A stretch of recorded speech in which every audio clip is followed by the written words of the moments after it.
Bonsoir, bienvenue pour cette première soirée de l'hommage rendu aux 60 ans de la revue Positif.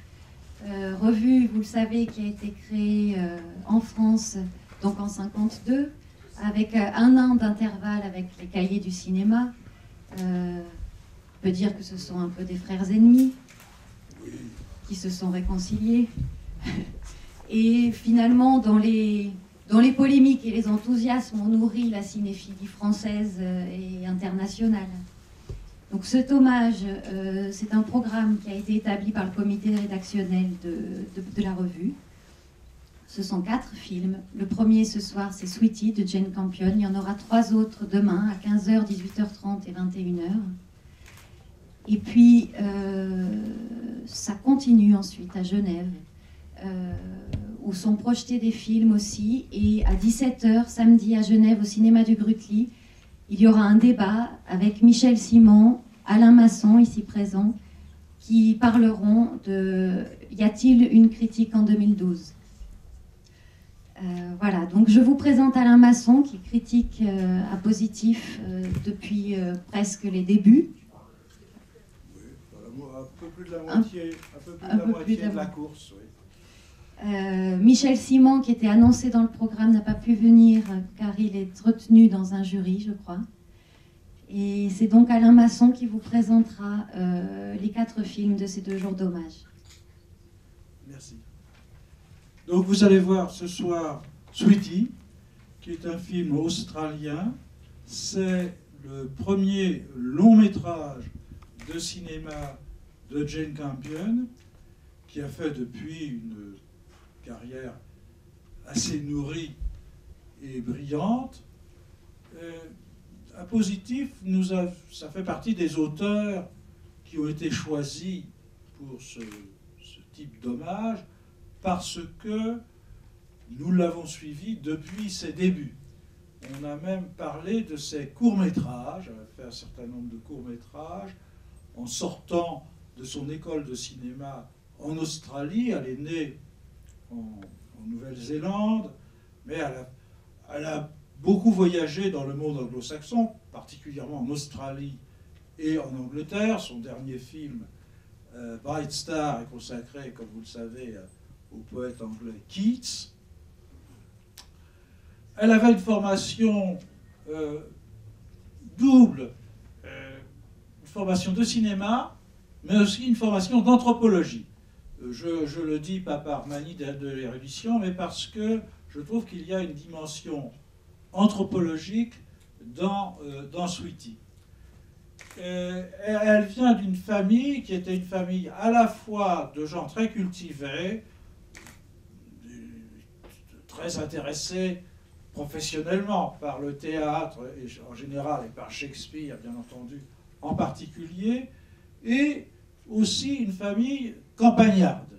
C'est-à-dire, à un moment donné, ils se sont retirés à la campagne, etc. Bon. Alors, tout ça éclaire un petit peu la vision de Sweetie, qui n'est pas un film autobiographique. Il faut faire attention à ça.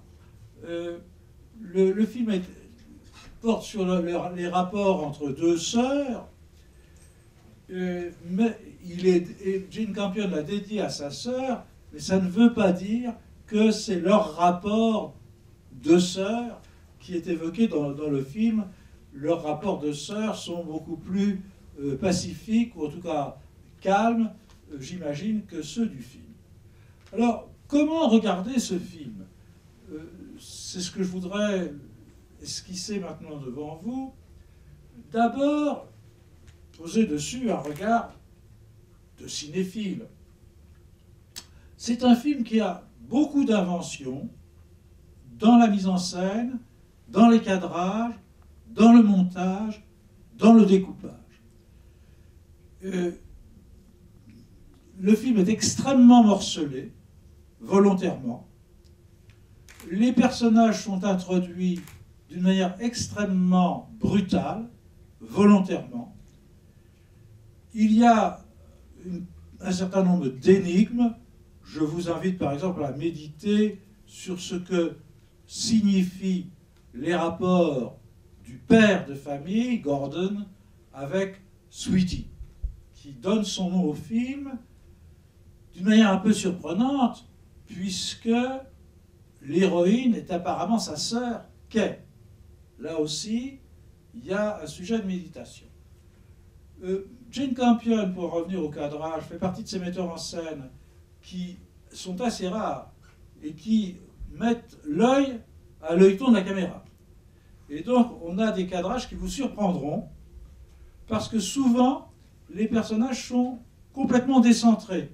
Parfois, ils sont littéralement sur le bord de l'image, un peu comme si, enfin, c'est pas un peu comme, c'est parce qu'ils ne trouvent pas de situation réelle, solide, etc. Bon. Donc ça, c'est la dimension cinématographique qui traduit le morcellement de la vie d'adulte, car il y a, c'est la seconde dimension que je voudrais vous appeler à considérer, un aspect psychologique du film. Bon, Sweetie ne va pas bien. Mais va-t-elle plus mal que sa sœur? Bon, on est tenté au premier abord de considérer Sweetie comme quasiment monstrueuse. C'est une emmerdeuse, pour parler français. Elle a une vitalité littéralement débordante. Elle est trop grosse, elle est grossière, elle est sauvage, elle est bavarde, etc. Mais c'est tout de même elle l'héroïne. C'est tout de même elle qui donne son nom au film, en tout cas. Et sa sœur, si l'on y réfléchit, pas défraîchir trop le film, a une conduite également inquiétante. En particulier, je voudrais appeler votre attention sur deux aspects psychologiques de la sœur Kay, parce que Sweetie, c'est pas la peine, ça se voit en grosses lettres. Premier aspect, la phobie des arbres, la phobie de la végétation en général, la phobie de la vie. Très inquiétant tout de même. Et deuxième aspect,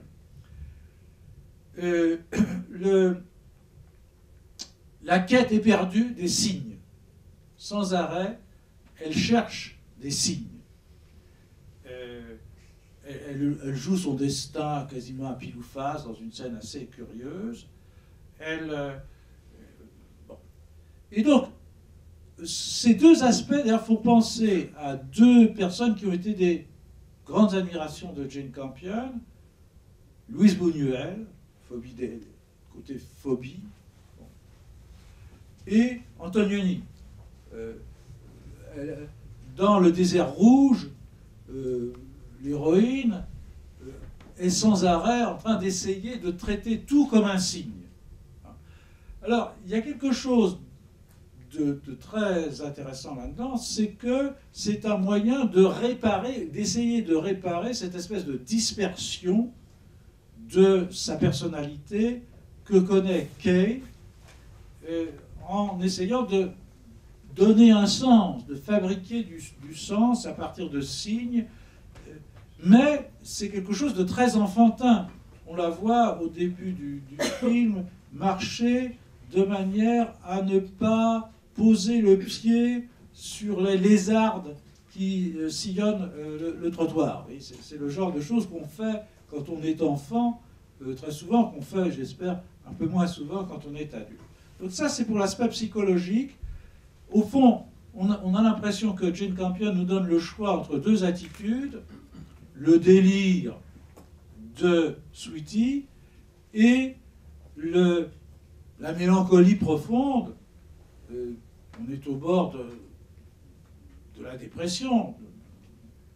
Je dis mélancolie au sens grave du terme. Hein. On n'est pas loin de l'Université de Genève et de la mélancolie au sens de Jean Starobinsky.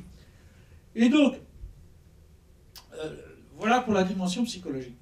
Il y a maintenant une dimension certainement anthropologique. Il y a réflexion sur des attitudes fondamentales de l'humain face à des choix, le choix d'une vie débordante, justement, ou le choix d'une vie réservée. Et ça, accommoder la vitalité profonde à la société, ça va être le sujet général de toute l'œuvre de Jane Campion. Et donc on touche là à la troisième et dernière dimension du film que je veux évoquer, c'est-à-dire à sa dimension morale, métaphysique ou philosophique, comme vous voudrez. Le terme n'a pas grande importance. Il y a vraiment une réflexion sur ce qu'est la vie. En particulier, alors, il y a une chose, je suis obligé de déflorer le film pour le dire, mais ça paraît essentiel. Ça touche aussi la sociologie, d'ailleurs. Sweetie représente la vie sauvage, y compris la nudité, la vie dans les arbres. Alors là, il faut penser à tout ce qu'a été la colonisation extraordinairement brutale pratiquée par l'Angleterre, moins en Nouvelle-Zélande d'ailleurs qu'en Australie. La répression de tout cela, qui est un thème qui revient très souvent de manière indirecte dans les films australiens. Et ça contient une espèce de désapprobation de la vie qui fait que, vous le verrez, il y a un retournement de Kay, la sœur domestiquée, la sœur qui s'arrange avec la société, la sœur refoulée, si vous voulez. Un retournement de ces sentiments vis-à-vis de Sweetie, sa sœur qu'elle déteste parce qu'elle dérange l'équilibre incertain qu'elle a trouvé avec un garçon et avec la société, au moment où elle découvre que Sweetie est mortelle. C'est à ce moment-là qu'elle peut manifester, je crois sans hypocrisie, ce serait un sujet à discuter en sortant du film, on ne va pas faire discussion ce soir, mais un sujet de réflexion, c'est sans hypocrisie qu'elle aime sa sœur à ce moment-là, alors que les autres personnages ne l'aiment pas. Voilà. On ne peut aimer que des mortels. Au fond, Kay a longtemps l'impression que Sweetie représente une espèce comme les arbres, une espèce de force irrépressible de la vie. Alors, vous voyez, ça change beaucoup par rapport à la leçon psychologique. La leçon psychologique, c'est qu'au fond, on a envie de dire, bon, bah, Sweetie, il faut la renvoyer à l'hôpital psychiatrique, elle a vraiment besoin de soins. Mais, non, c'est pas tout à fait ça. En même temps, elle représente une forme de vie vraiment vivante, alors que sa sœur représente une forme de vie profondément domestiquée et inquiétante. Ça ne veut pas dire que Jane Campion approuve l'une ou l'autre, ça veut dire que pour elle, il y a une impasse. Il y a une impasse et les seules solutions sont dans le passé. C'est l'enfance, à condition qu'elle ne soit pas truquée, car les derniers plans du film montrent ce qui a fait le malheur de Sweetie, c'est qu'elle est devenue une espèce de Shirley Temple, éduquée en sage savant par le père, le personnage très suspect finalement. C'est l'enfance et c'est un passé quasi mythique. C'est ça qui explique la scène folklorique, au fond, qui se déroule au fin fond d'une campagne, dans une espèce de ferme où on chante des vieilles chansons australiennes, j'imagine. Voilà. La solution est dans le passé, il n'y a pas de solution dans l'avenir. Nous sommes dans une impasse. Le film n'est pas un film d'une gaieté folle, mais c'est un film qui a une grande vitalité, une grande énergie, et avec lequel je vous laisse passer la meilleure soirée possible. Merci beaucoup.